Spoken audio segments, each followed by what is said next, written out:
తమిళనాడు సముద్ర గర్భంలో కలిసిపోయిన ఒక విగ్రహం తిరుపతి ఆలయంలో కొలువై ఉందన్న రహస్యం మీకు తెలుసా? ఒకప్పుడు తమిళనాడులోని చిదంబరంలో గోవిందరాజు స్వామి రాతి విగ్రహానికి అత్యంత వైభవంగా పూజలు జరిగేవి.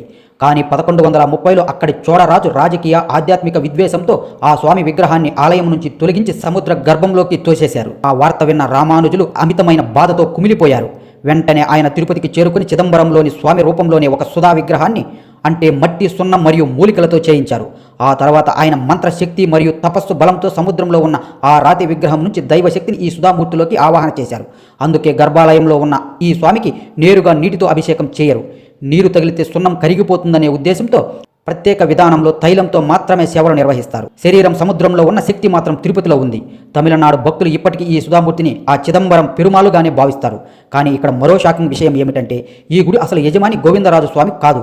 గోడ వెనుక దాగి ఉన్న అసలైన దైవం మరొకరు ఉన్నారు. ఆ రహస్యం ఏంటో తెలుసుకోవాలంటే నెక్స్ట్ వీడియో చూడండి. మీ అభిప్రాయాన్ని కామెంట్ చేయండి.